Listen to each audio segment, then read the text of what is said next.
Exalted.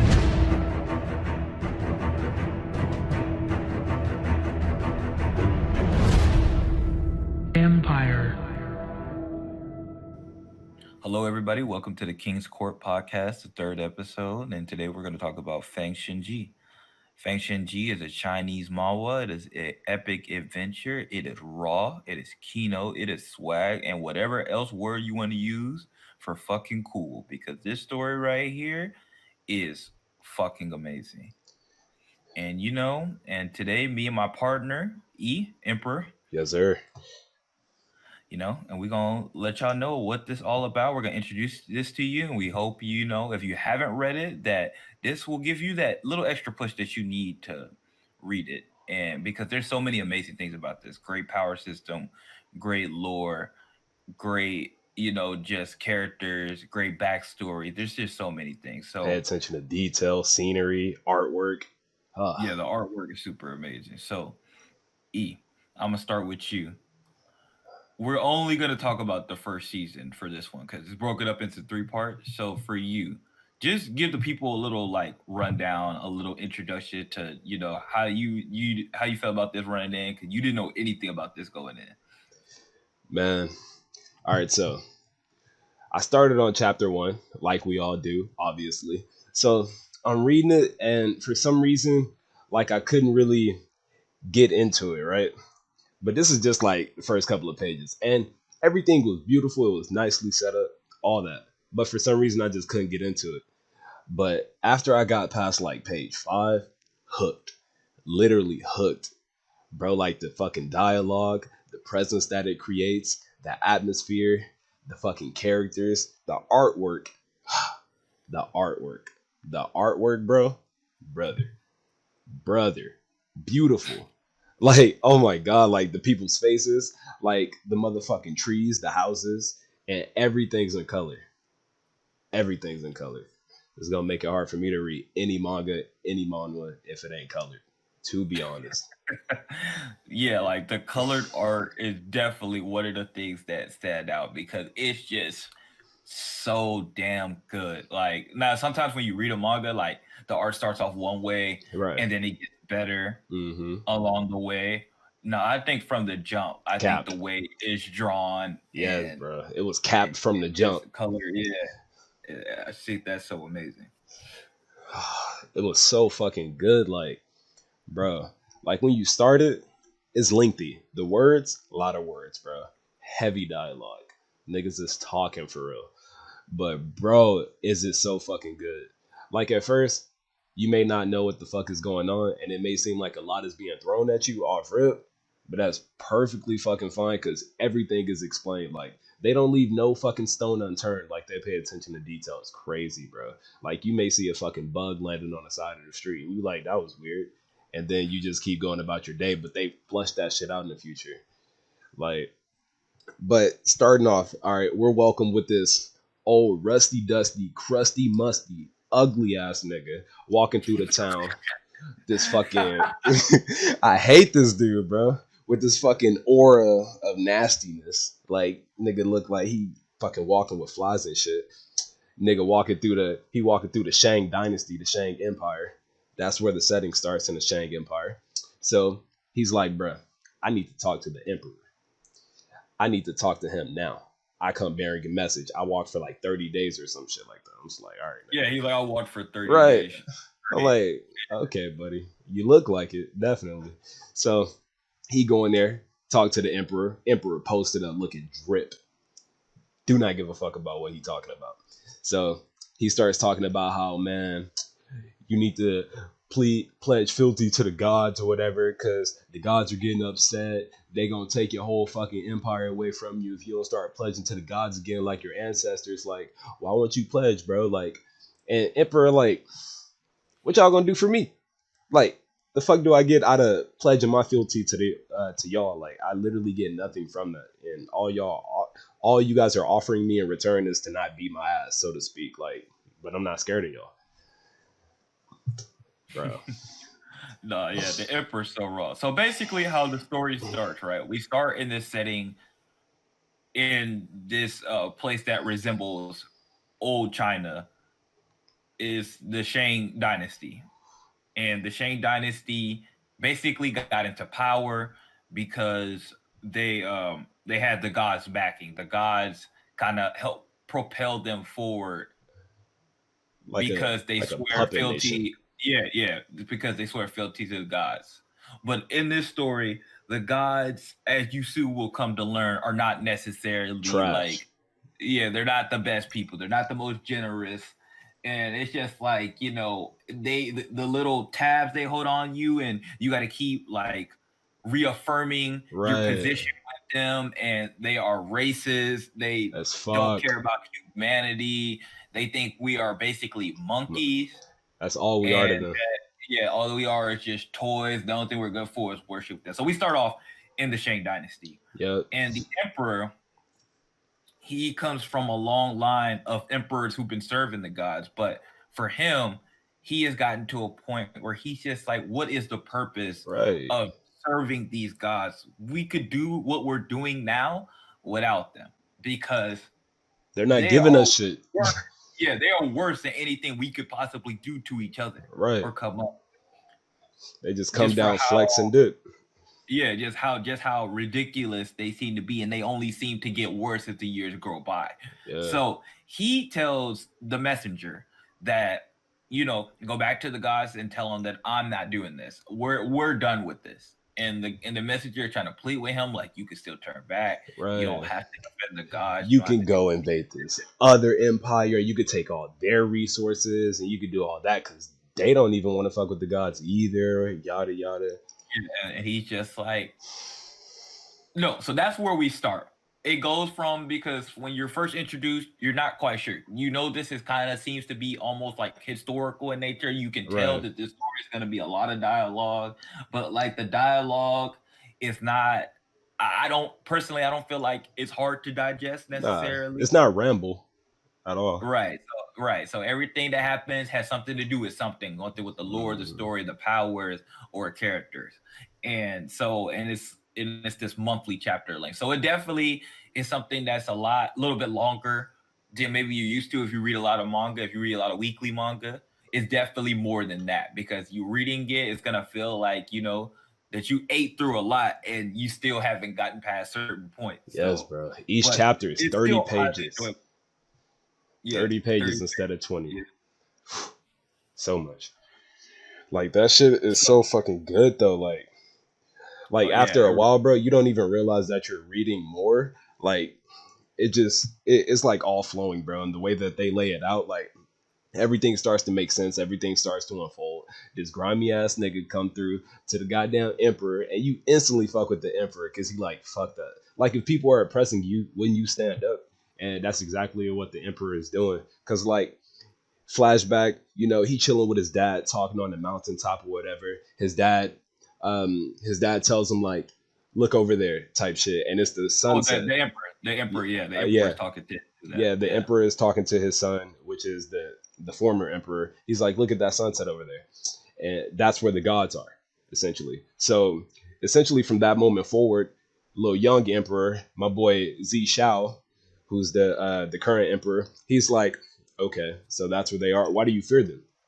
And the dad's like, I seen their power, son. Like, and you may think me weak, but like, I got humbled. So ever since then, like he and all his fucking predecessors, they all like just lived under that foot of the gods. And Shao was like, nah, like I'm gonna fight these niggas. Like even I don't even want to tell you that part yet, but bro, my boy Shao. Yeah, yeah. So basically, since we're already speaking about it, so basically what happens is, now this whole story is basically humanity trying to overthrow the gods. Right, And we jump in from this happening, and we transition to the gods are now forming a plan to get rid of the whole Shang dynasty, because the emperor is rebelling, and it's just like, well, you know what? Since he's the emperor of all these people, they all have to they all got suffer to in some perish. regard. Yeah, so it's just like, we're gonna put somebody new in charge. So they go to somebody else, a new leader, and they say, hey, if you do this, this, and this for us, like, we'll put you in charge now. You'll be the Right. new leader of the new world. And he's just like, he only wants promise for one thing. And, it's arguable if he realizes the impact of what he's doing, but at the same point, you can't necessarily blame him because it's Right. just like most people would not have the strength to go against the gods. Yeah, you're being handed a world, and all you got to do is do this, and you're gonna be helped by them. You know. Right, exactly. So we're doing that, and then we transition back to the emperor of the Shang dynasty and how he's preparing for war, and also from there we meet his son and his wife. Yep. So his son, named Wu Jing, when you first meet him, he is about 8 years old, At the little I shit. believe. Yeah, he has a really bad, spoiled personality. He is arrogant. He is spoiled. He looks down on commoners. He is not really a good person, a good child. Part of that is he feels neglected from his father, the emperor, because the emperor has a lot to deal with between dealing with the gods, his own people, and a lot of he's just thinking about a lot of decisions. And that's But also, facts. I just think because he grew up just in royalty and grew up in a position where she grew up, like a lot of kids and a lot of people who Right. become rich and powerful, it seems like overnight or always been in that Yeah. position. They don't realize, their action. But Yeah, his in the grand father is scope not of like things, that. at His all. father does not, appreciate his personality, his arrogance for acting like that. In fact, he whipped him In in the public. street, in Yeah. public, in the street, which is something you almost never see. Um, you know, And that was for any talking rude to king, yeah, like a so-called commoner type shit. right. He was talking bad about commoners, and he also, gouged a commoner's eye out that he got Yeah. into an argument with. And it's just like, most kings that you see, they would either not pay attention Where he get a because they think like pass. their son are weak, or they would just like let it slide because they're just like, oh, I'm the emperor and he's my son and My all this son stuff can do like that. whatever type Right. shit. So he definitely goes about it a different way. Right. And then we also meet his wife, who's a very beautiful lady named Daji. Yeah, Daji And go. yeah, she's very beautiful lady. She seems to have like kind of like this Mysticism. quiet, mysterious aura about her because Yeah. when you first meet her, she doesn't, she talks, but at the same time, she seems to be a woman who's just very like few words and Yeah. just supporting her husband. So Right. But it doesn't seem like kind of like a submissive thing. It kind of seems like a powerful quiet thing. Like she's just, confident or sure about what's going on, or like that she supports it wholeheartedly type shit. right. So basically, they go from that point to the gods and the emperor of Shang having a fight. So they're fighting, and we have all these beautiful panels, Right. and they do a great job of explaining like the gods, their mindset, Yep. and how they look down upon humans, and they really do a good job of showing the gods, power, military might, divineness, Yeah. Right. because on one hand you see the beauty of the gods on Mm-hmm. how they're dressed, the way that they're the author created them, they all the designs, especially in this. That's one of my favorite things. I can't say that for every story that I read in the manga manhwa world or medium for fiction, but this one of the stories where I literally I can't really think of a bad character design. Maybe like one, but we'll get on that a little bit later. Yeah, But but I most think of those are them, important also. Like definitely right? done on purpose. Yeah, so even the ugly ones they're still beautiful to look at. The characters Yeah. themselves are just Yeah. ugly, so Like that was they like a purposeful thing. everyone has So their own aesthetic. Like, and it fits. It makes sense. right. So the Shang Empire fights all these guys. So we have these different guys. And the one that, well, there's two in particular that we're going to touch on at this moment because they were like two of the main power players. So there's Tien Kui, who Yup. is a red Heads. god of the fighting affiliation. And he is said to be at the time the probably the strongest of the great gods because there's different tier of gods, but the Yeah. ones in this particular war, he's probably the strongest. So you got Tien Kui. Tien is a different word for God, Yeah. if I have the translations right. So God of different word for gods. God. Yeah, so you got God Kui, and And then you got Gui Mui, right? yep, It's Gui Mui, yep, plague and affiliation. he's another god that Grimy.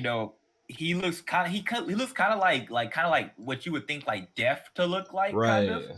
Kind of Like he's not a decrepit. skeleton, but he looks like something from the underworld. He's like kind of like this bluish figure. Yeah, kind of It's like a kind of necromancer yeah, type yeah, deal. yeah. He looks like a necromancer. He's scary to look at. His power is basically like poisons and decay. Mm-hmm. And um, it's interesting that they used him as the example for what has to happen next. So he's fighting. He's killing humans without remorse. He's laughing. He's torturing. But Talking to the then gods and shit, skinning humans, like right, and then but then he basically just made an example of because the emperor comes out right, with a power that it doesn't seem to be human because just like how can a human that doesn't have any powers defy a god? So when the Emperor Shang comes out and he just beats the shit out of bro. fucking Gooey Mooey, everybody is shocked. Nobody knows what to do. They're like, "Oh, this is not gonna be like easy what we thought," Right. because like We they thought were he was just just gonna gonna just die, like, and that was right. We it, thought we were just gonna mow through them, and it would gonna be nothing to it. bro. We didn't even know how strong my boy Zhao was. Like, we were like, all right, he looks imposing, but how is he gonna do this? Dude rides in on the motherfucking horse, slaughtering niggas, bro. Like, shink, shink, easy. Like, people are coming at him, disposed. So fucking good, bro. Till he meets my boy Kui.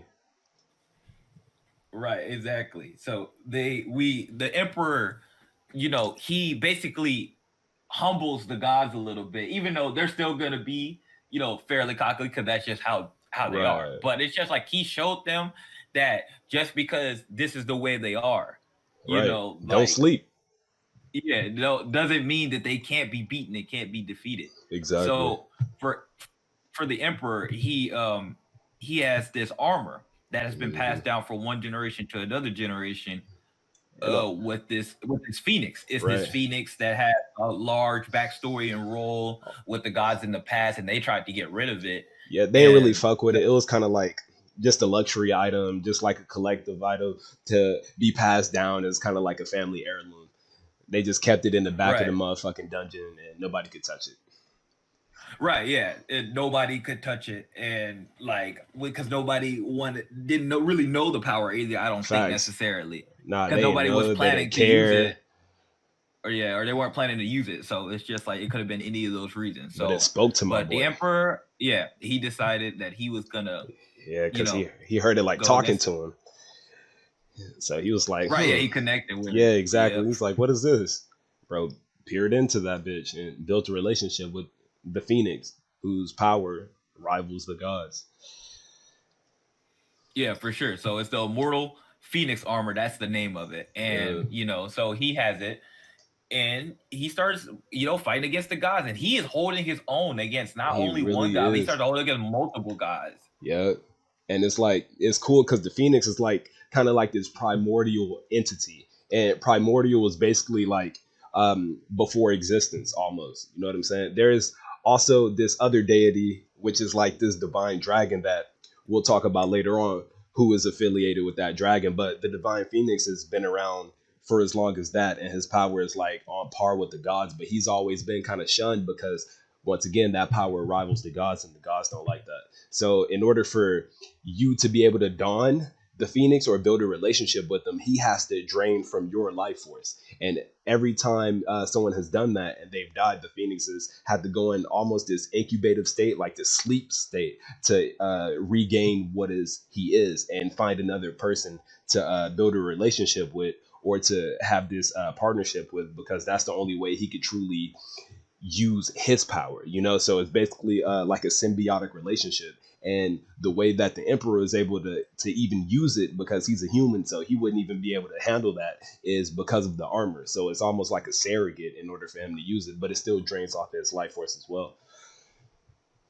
Yeah, and this story does a really good job of connecting the dots and explaining a lot of this. Hmm. And because we could really spend like 3 hours just talk about some of the things, Just one thing, bro. the power, yeah, the power system and the world building, a lot of that.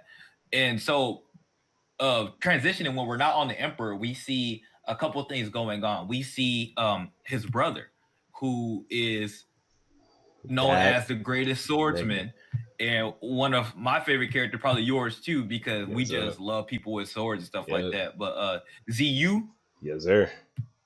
ZU, he is it's crazy too because he doesn't him and the Emperor really don't look anything alike, like at No. all. Sun But and they moon. are brothers. Right. Yeah, they do have a sun and moon kind of symbolism and relationship. Even the way their personalities. The Emperor is Hmm. bright and charismatic like the moon, while Yeah. ZU is quiet and stoic. I mean, like the sun, and while ZU is quiet and stoic like the moon. And he Hmm. has like white hair. He wears a lot of white. You can't really see his eyes. But he came back to fulfill the promise of helping the emperor and the empress, Yep.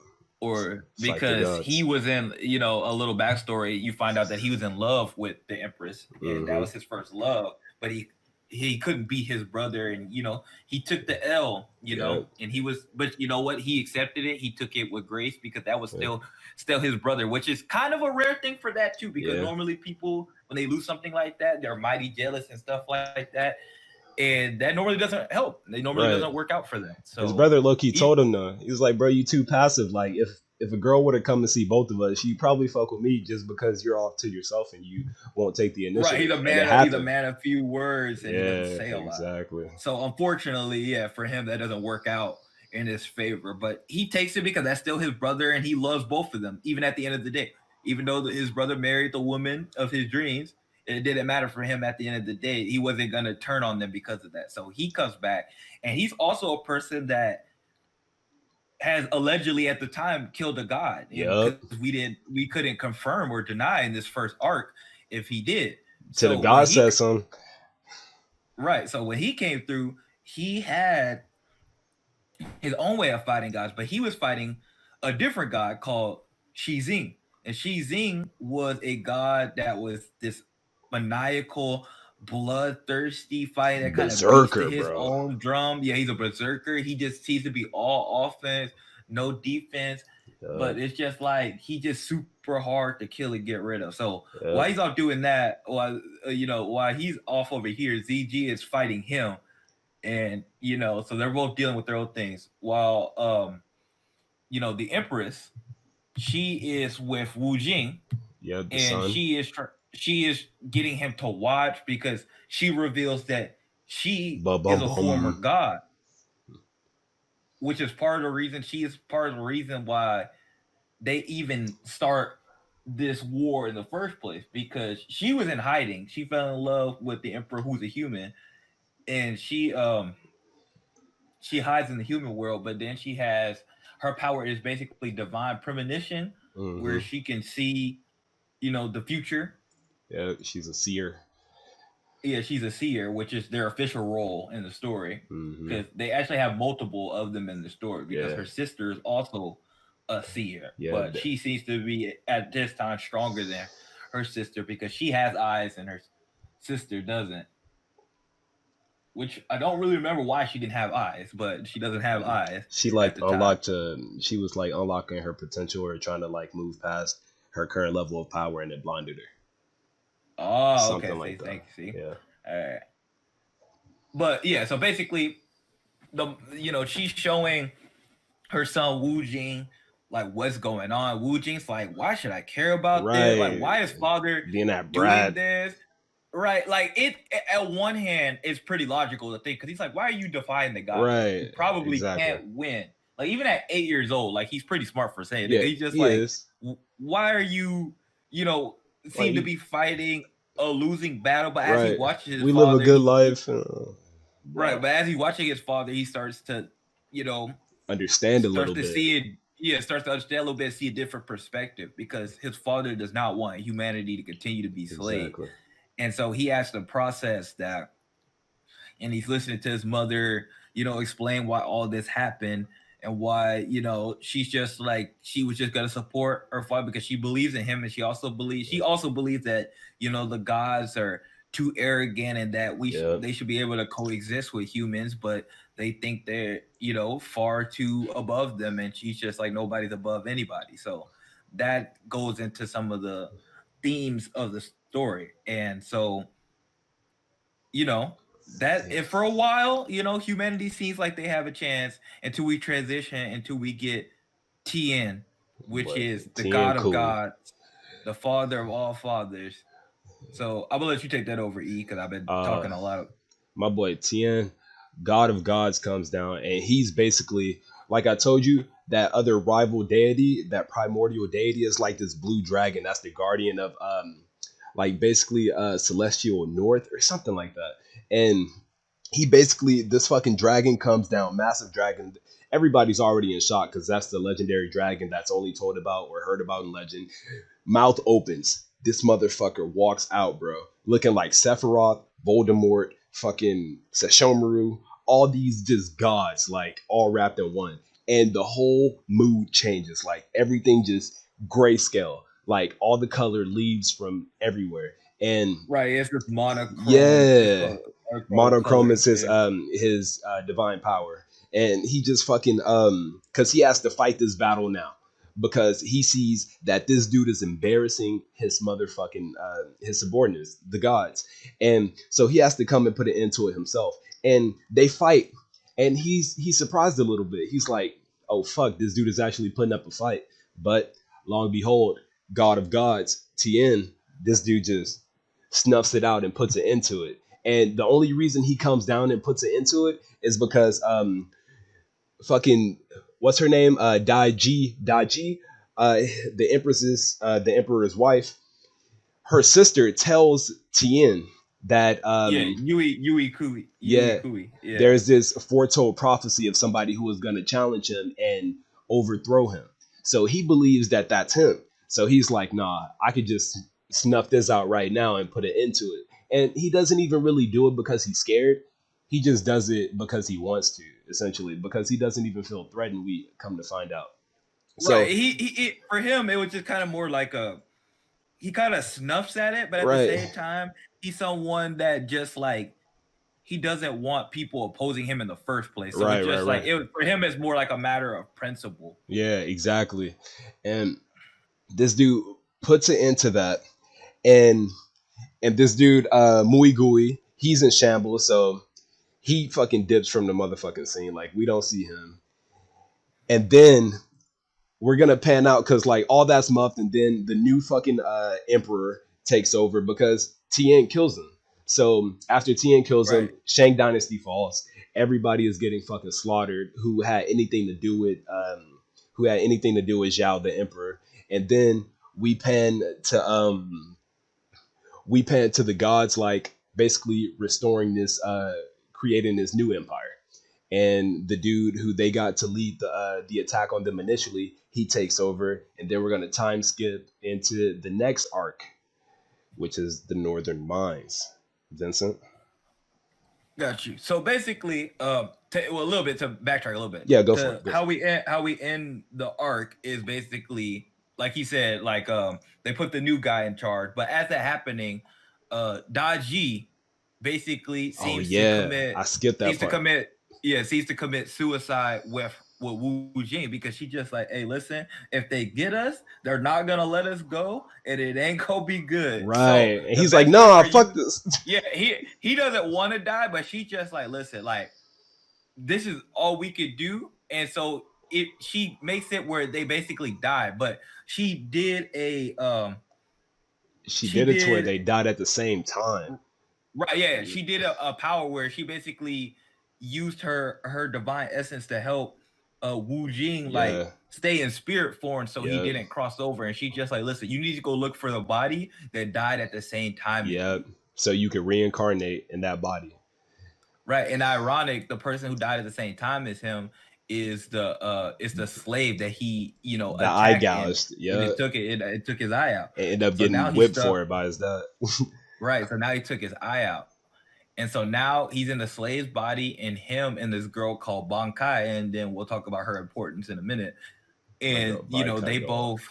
they both get captured, and they get both get put on a boat in a cage where they have to they get shipped over to the northern mines, which is the next arc. Northern fucking mines. Right. That's So where people get shipped, and you don't see them ever again. They're just in this motherfucking shipment crate in the back of a fucking truck going, and everybody's like, man, look at the sun, look at the sky for the last time, because you're never gonna see it again. for sure. So when they go to the Northern Mines is, ruled by a guy named Sirling Jing. And Sirling Jing has this personality where he just seems like really nice and really like happy and excited. It's like Yeah, if you worked at a McDonald's or Burger King, you had like a shift leader or something, and they're like the most like but overly yes, optimistic, positive overly person happy, ever. overly like Right. It's to the weird. point where it's disgusting. Exactly. Like some feels off about that shit instantly. But everybody's happy except for our boy Wu Jin. He's like, the Well, fuck? everybody else kind of like resolves to their fate. I wouldn't Yeah. necessarily say like they're happy, but they No, just they're kind of happy like, with him because they have like other lords who are like shitty, trash, and they see him, they're like, okay, this is better. well, yeah. So they go to the slave mine. The slave mines are put there to do these gems to These get these blood gems. excavations. Yeah, for the gods, and they're run by Sir Li Jing. And and they're just like, oh, you need to work here. If you work here as a slave, like everything will be good. If You'll you're have a here, happy life. I'll treat you well, and you'll be able to eat and stuff like that. So they basically try to do like almost like a cult manipulation Yes, type man. tactic because they realize that in this mind, it's like, okay, we can't have people like fighting and trying to rebel. So they're using tactics to quell that, not necessarily through they put in things like they put in like a system where it's like you can move up the ranks. You can like you were a slave, but now you're like a better slave than all the rest Right. of the slave. And it's a lot of psychological manipulation that works on a lot of people because it's just like like now it's like, oh, look at you, you're like lower middle class, but you're still better than the lower class, but you're not the Exactly. rich, but you're not the rich people. So, and a lot of people get caught up in, Yeah, systems like that. So, that hierarchy. Wu Jing comes there and he gets with these group of people, and he's here with Bon Kai, who's actually the fiance of the slave body who he inherits, and the guy the slave was named Agu. Mm-hmm. Yep. And so you kind of have to get used to the transition between those two because Agu is also older because now his whole uh he got basically took on a whole new backstory now that he's in this person's body. So now he's known as Agu, but he's also Wu Jing and he's in his Right. body. He's trying And to so keep up he's like appearances. right, he has to simulate, and also he has to learn a tough lesson because now he's a slave, which he has Exactly. never been in his small existence. The 8 years of him being alive, he had never been in this position. So now he's a slave, and so now he's barking back. He's just like, "Why do we have to do this?" And Right. it's just like this shit is He stupid. get a taste of his And own so medicine. he starts getting beaten by one of the slave drivers, the people who headed the slaves. Yeah. And Bon Kai jumps in the way, and she is just the most She the loyal, most down just wife. sweetheart wife. And Yeah, she man. jumps in front of, and then at first she's just like, "Why did you do that?" But I think her doing that made him feel like you don't necessarily know if it's like because he's in Agu's body Right. or because of just like He her genuinely herself. feels that. Yeah, Like, why would you do that for me? So, right. So he just took, you know, he took responsibility for her after that happened. So he's there with her and these two other slave kids that like I would say their name, but they're actually not that super important. They're only kind of semi important for this arc mm-hmm. because they kind of like disappear after this. So they're here. He's with them. He's working with them. He kind of learns them. He befriends them, and they all work together in this mine. But as time goes on, Agul realized that he does not want to be a Right. slave forever because This ain't it, bro. they ain't never gonna get out of here at this Hell rate. no, nah, bro. So he starts devising plans. So he Right. starts seeing how the situation works. He starts seeing how the hierarchy is set up. And my boy, that leadership quirk that Conqueror's hockey kicks in, and he like, I want to get out of here. So he starts thinking of ways to get out of here, and he starts to devise plans. And so he thinks, and the most optimal way to get out of this bitch would be to dig. So he tells them, and they're like, it's crazy, but they're kind of inspired by it, because what's the worst that could happen? Either we're stuck in here dying, or we get out and die. So he starts climbing up through the hierarchy ladder by essentially feeding into all Right. the bullshit. He feeds working Yeah, hard. Like he exactly. fix working hard because it's like, oh, he's working at night, Yeah, and stuff like that. And the he's thing is, overclocking hours, bro.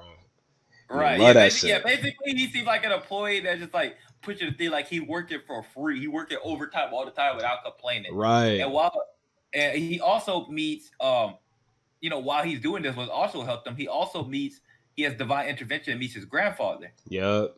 His grandfather, who is seems to be this giant, strange old man that Like he meets in a thing without a Sasquatch chance. looking dude. He's just like fucking running to shadows, and he's like, "What the fuck?" It kind of shocks him, because he's like, "Did I even really see that for real?" Right, yeah. It's just like he meets this big dude who these healing items to heal Bankai, because she was hurt very badly Yeah, she was. when she protected him. Like she probably had like a concussion and internal injuries and stuff Yeah, like that. broken rib or Like two. no, it's not like there was a doctor or anybody around, or they were just too scared to help. So Yeah. he felt responsibility for her. So he got some divine intervention with that, and he also works with Bankai on his back. Like he's working while Yeah. also making sure Bankai doesn't Yeah, work. he's So that's taking her like the everywhere. start. He's doing his Right. work So and her work. right. So that's like the start of their relationship, and that's like a really like like sweet thing. So it's Mm-hmm. beautiful, like just to see that, because it's just like that's really like And he needed that. He he was being feels selfless. right. It gives him the weight of the responsibility to do that for somebody new, because he's never done Exactly. nothing like that before. And he was providing, which he never done, because everything was handed to him. So he had to not only learn how to do something for somebody else, but provide as well. For Like, sure. So basically, he gets the after they start digging. He gets one of the person that's ahead of the slave mines in his area finds out, and he has to kill that person. Like he didn't necessarily want to, but at the same time, there's really no love lost for this person, right, because it had to be done. he was a shitty person. It had to be done. Yeah, so they get rid of that guy, and Wu Jing takes advantage of that by going to Sir Li Jing. He Yeah. basically plays like he just like, I work harder than Right. everybody else. He just And he like was salty about like that, because this dude was the yeah, manager of them.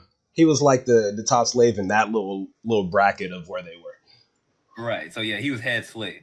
So it's just like he was jealous of us for working hard, and he was a slave driver, and nobody liked him. And this, so he pleads his case, and it ended up working out.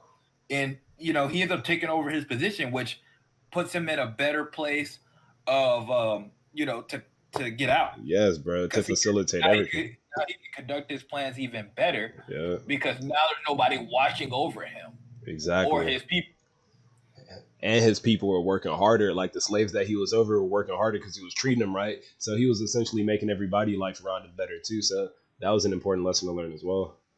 Right? Yeah, he learned how to How to lead. how to lead people in a weird unorthodox way, but Yeah. he did it. He seemed to have the ability to get people to do what he wants. So, he definitely upped the production of what they were doing. So he also got he got the trust of the people he was being the head of. He got the trust of his friends. He got the trust of the person leading the northern slave mines, Sir Li Jing. And so it was working out for him until he was ready to go. Yeah. But while he was ready to leave, he started to realize that not only did he want to free his Himself and his homies. yeah, he realized that like I want to save as many slaves Right. I don't want to leave as these I people can. behind. Like, I care now. Right. So he comes up with this plan where he basically fates like there's a man-eating monster in the northern mines because they dig too far, and he starts letting people go. And he starts basically he acts like they got eaten, and they're disappearing, but he's really just letting them go, and they're Right. just so grateful. And you realize like there's people here who have been stuck for like 15, 20 years, and they thought they're never going to get out of here, and he's giving them a chance to escape and go wherever they may please. And they were so and fucking he, happy about that, man. And yeah, for that sure. shit that was teaching them even more lessons. Like he's out here making plays. Like he got he got shit that's going on. Like the fucking the prince comes down. The prince of the new emperor, he comes through and with his fucking his quote unquote godfather or whatever, and that's none other than fuck nigga supreme Gooey Mooey. Yeah, Uh fast. Like so, while this is happening, while we transition, because they actually been in the mine for a couple of yeah, years, they 4 years. right? So for there's a lot of time skips Hell yeah. A in lot of shit that in happened. this story, but it's like it doesn't feel like It's unorganic. seamless. It feels real. It Yeah. makes sense. Yeah, it's pretty seamless, and it really helps with a lot of the characterization too, because there's a lot of character growth and Right. everything that's been written so far, like that we see, like it's not convoluted. It all Right. makes sense. It just can be at times a little wordy and a little, you might have to look at it a couple of times, but I don't feel like it was ever convoluted. It always made sense. It was always, at least competent writing. Yeah, definitely. It But made I, sense I to say the I say story. it was good. I say it's good writing, and I know you probably say that too. I definitely thought it was good Definitely. writing. No, But I some definitely people did. who are a little harsher can probably at least admit that it was competent writing. Yeah. So yeah, basically we transition, and while they're there at the mines, the prince who was under the new emperor, his son, and Gooey Mooey, who is his godfather, because Gooey Mooey, after being embarrassed by a human, and the gods didn't fuck with him no more. They were Yeah. just like, "Oh, Lost all you respect. shit." Yeah, you. They were like, "You suck. Like you got Made us look embarrassed. bad, Like you little were homie. crying. Yeah, like you were like crying tears of torture because you get crushed up by a human. Right. Like the son of the emperor, the new emperor, was very much an opportunist Oh, in a lot of ways. definitely.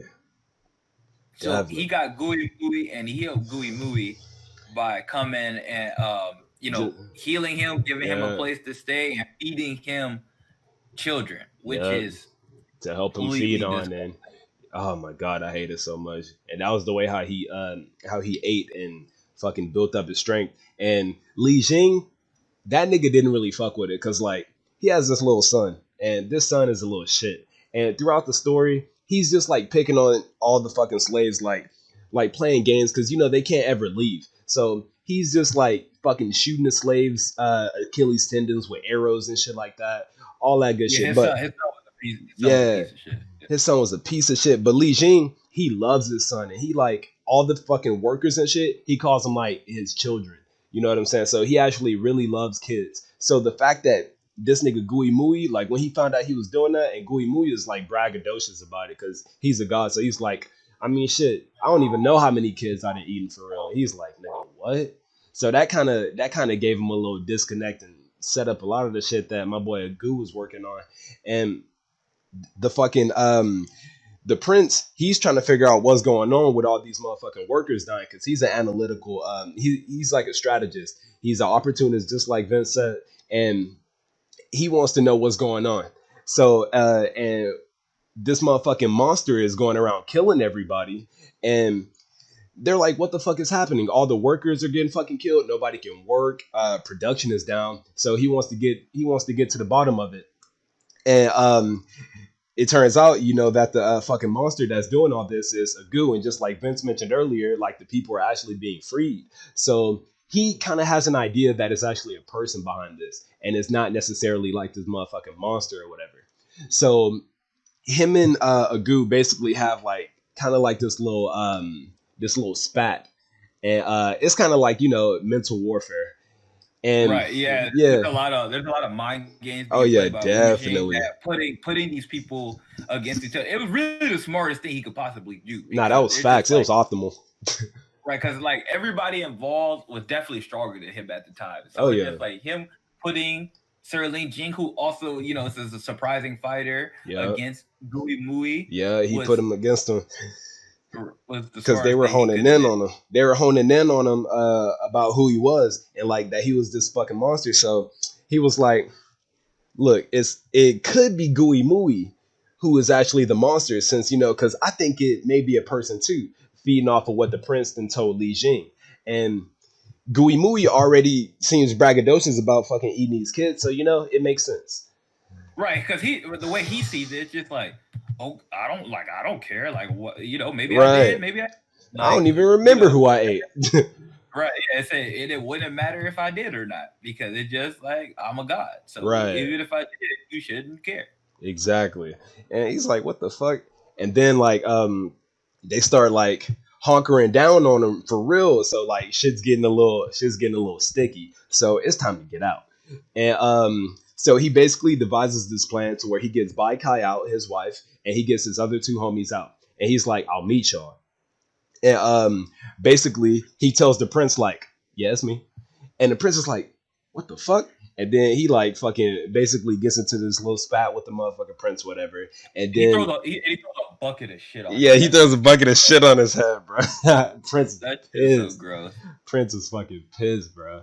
So like they have this big confrontation because in order to get out, Gu he kidnaps the Li Jing's son, the leader of the fucking the whole mines. He kidnaps his son for two reasons: in order to give him a way out and to teach his son a lesson about humility, because he was his son, like he was Li Jing's son, like it was a direct reflection of like who he was and who he is now. So it's crazy. He had to lace him up with some lessons. So he beating this nigga in the forest, and he give him this sermon to say in order to teach him respect about loving the people around you and not treating people like shit.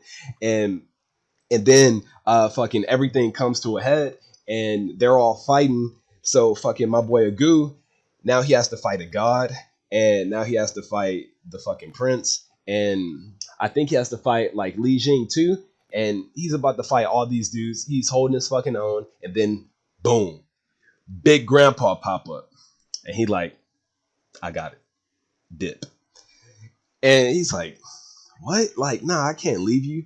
And what's fucked up, bro? Because my boy Agu is such a goat. He makes friends with like this it's this thing called a fucking, I think it's like Bigfoot. And Yeah, they're called Bigfoot. yeah, because they have like this little coliseum where because the only reason that Agu had got to become the fucking leader of the slaves after he killed the dude and formed that lie was he had to win in this coliseum. And in the coliseum with his two homies, he had to fight this Bigfoot. But the Bigfoot, it's like this conscious being, and he's not like this fucking monster tyrant, even though he looks that way. And so as he wins the battle, he's about to kill him, but then he's like, nah. So Bigfoot looks at him, he's like, real nigga. So fast forward to this, like them building a relationship through all that shit, because they bring other ones, and they all cut for Agu because he a real ass nigga. And so this dude is helping him fight too. Bigfoot just comes and just starts slanging niggas before Grandpa comes, and then like he's trying to dip, but they won't let him. And then his grandpa comes in and he helps him, but of course he wants to save Bigfoot, but Bigfoot perishes, my nigga. And then like Right, they have they show a yeah, lot of relationship, a lot of characterization between where Wu Jing was when he first started, to right, him building relationship with almost every character he comes in anything, contact with to right, end up bro. being his ally. And Yes, him and this Bigfoot, like, due to his kindness of not killing the Bigfoot and right, realizing that the Bigfoot was in a similar situation, like yeah, it's just like that comes back to end up helping him at the end. And his grandpa, building a relationship with his grandpa, them having the back and forth dialogue that they right, did, and him like he telling his grandpa basically the right things and actually meaning it. Like his grandpa like basically was like, "Oh, I'm gonna come help you when the time is right." And the right. grandpa also gave him a small amount of power at Yeah, the this beginning to kind of what is it keep called? himself alive. So mantra Mantra. put in That's his what it's called. He power. gave him a mantra on his Yeah. left arm. Dude had a fire So fist yeah, for him. it's like like when he has the mantra, it's like not super important at Right. this time of the story because just like when you're reading it, you don't know how it works, and Hmm.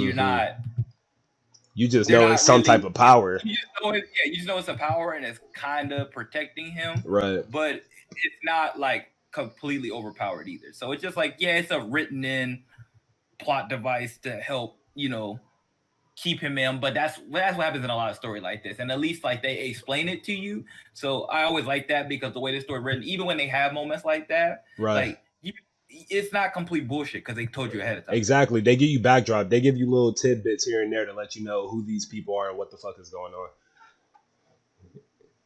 And I think that's really solid, honestly.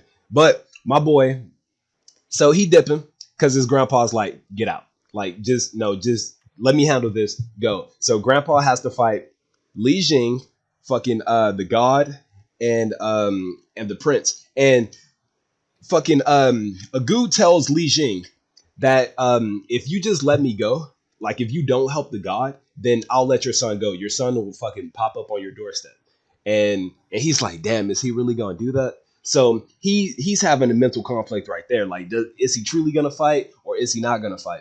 So Agu dips and he's like, damn, this crazy. I'm going out through the same front doors that I came through. And I didn't think that I would be leaving this way. So that's kind of like a sentimental moment for him. And so he gets out and then he goes to the forest and he meets this I think it was like a salamander. He sees like a salamander and like this woman, right? Pocahontas? Is that where Pocahontas pops up? Yeah, it's Alam Pocahontas. Yeah, Yeah, basically. that's where she pops up, and basically she's a woman of few words, stoic, badass, bad, and she's like, "Look, bro, we just got to go here." And he's like, he got all these questions. She's like, "Just come, fuck all that," and he's like, "All Right. right, So go on." no, I was gonna say basically that's the transition to the Yeah, next arc. That's yes, sir. basically we start But the fallen god, the yeah, but fallen before gods. that, he has to go and release his son, and we meet the fallen gods, like you were saying, and he has to go do this thing. Like I said, release the son, and then when he gets there, big boy grandpa comes through, and he's like, Li Jing, he didn't really like fight me for real. Like he was kind of getting in the way of Yeah, yeah, Mui Gui. he was perfect. Exactly, exactly. Yeah, and now the fallen gods are introduced. Take it away, bro.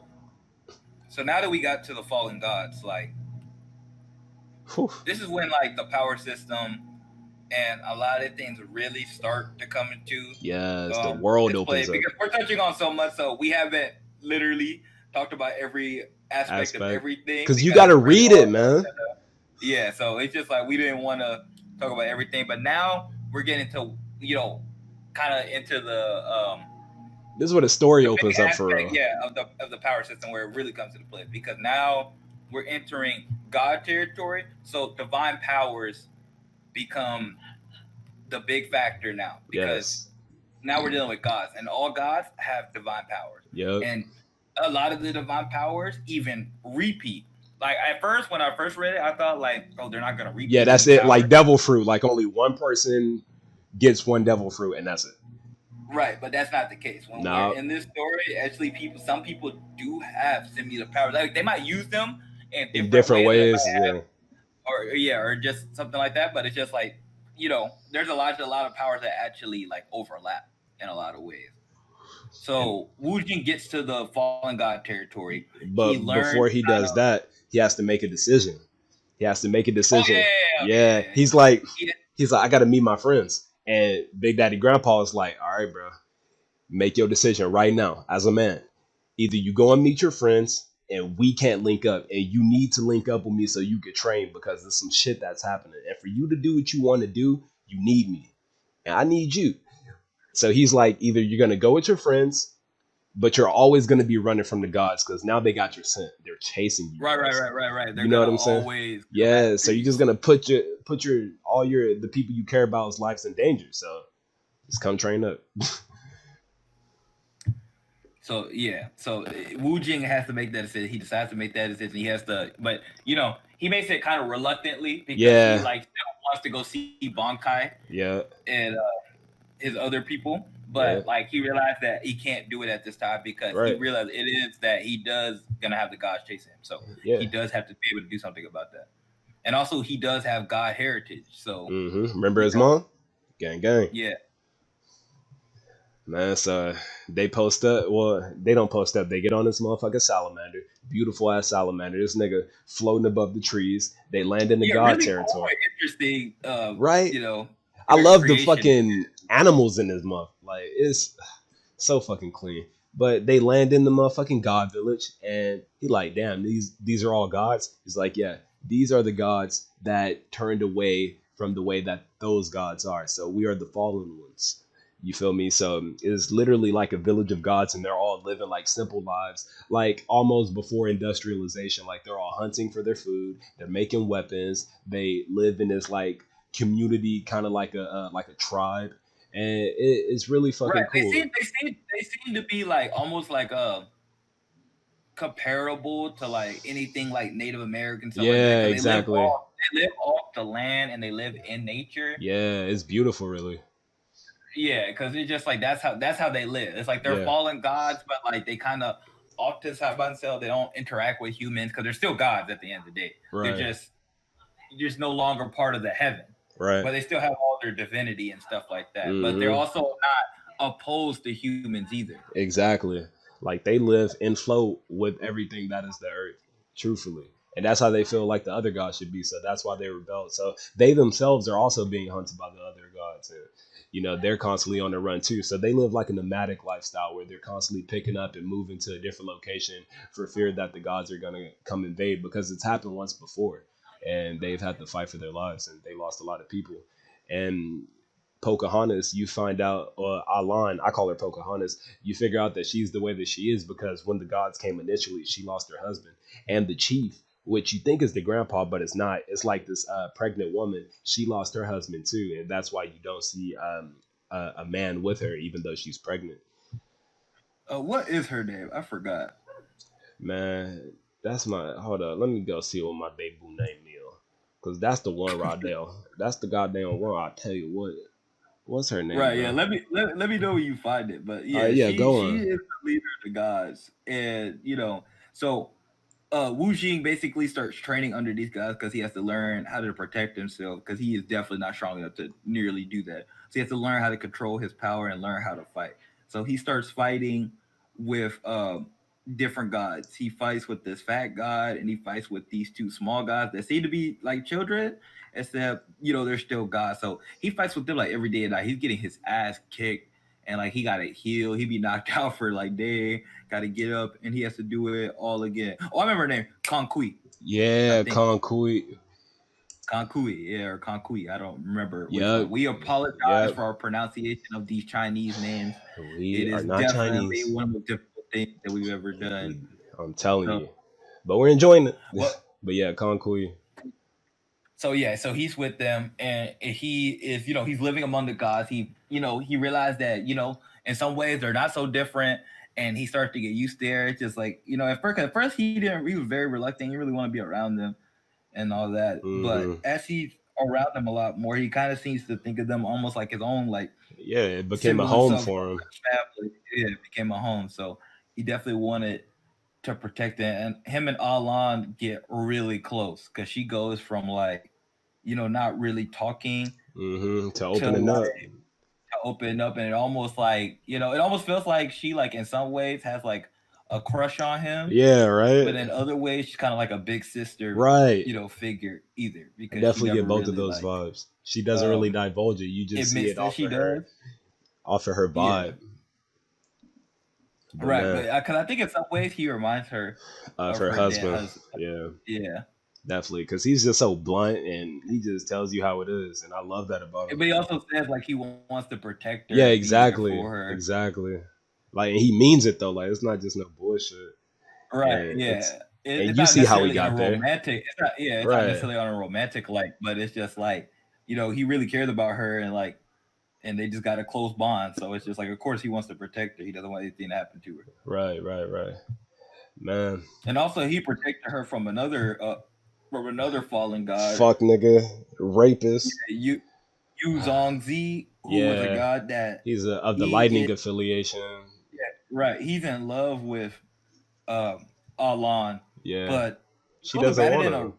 bad way because it's Yeah, just like I don't know what it is about a lot of these mamas and stuff like that. But there's a lot of guys. I mean, but I guess this happens in real life too, so it's not impossible or anything yeah. like that. He kind of got It's on an just like ego trip because during the last fucking war with the gods, like he put his life on the line for everybody. So they kind of gave him the title of strongest warrior, even though he like technically wasn't. But like, so that kind of went to his head a little bit. So he like, I can have whatever right, I yeah, want. because Conquet was, but she was Yeah, pregnant. But she was exactly, pregnant, so technically exactly. he was at the time because she Right, was right, pregnant. right. True that, true that. But But yeah, so like he was definitely an inflated ego, a big kid, and Yeah, he couldn't stand the rejection of Allah, continued to reject her exactly. because she, she didn't want to have nobody else that wasn't her husband. She was Right. still faithful to her husband, And that was the only and so reason he stayed for real was because of Allah. But she like, bro, I done told you no already.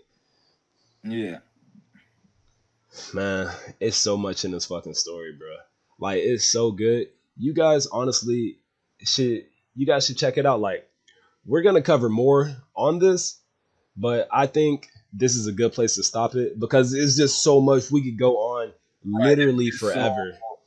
And we're gonna expensive. do yes, man. We're gonna do different parts of this, and especially if you guys think we should. But we're gonna drop you guys more content about this because it's really a great story, and I think you should check it out. And maybe you guys could tell us how you feel in the comments and stuff like that. And when you move along, as we're moving along, because we're still getting to the end of it, and there's even a part two of this shit, so shit gets crazy. You got anything to add to that, Vincenzo? No, I think we got that. Like, I know we didn't go super in depth about Right. some of the world building and some of the powers and stuff like that. But we might do that in another podcast episode or its own separate video. But we just Definitely. kind of want to touch base, kind of like Yeah, man, because it's introduce all just so these much. parts. Yeah, it's a lot. It's a lot of spoilers to be honest, because we just we talked about everything that Yeah. we read, but But it's not the same as seeing it for yourself. And we glazed over a lot of stuff, as you'll see when you read it, because it's really a good story. They pay attention to details, super expansive. Like, man, they make you care about the characters. I feel like even the ones that you hate, because you're gonna love to hate them. facts. Man, that about does it for me. It's your boy Emperor. I'm out of this thing. Whoop, peace.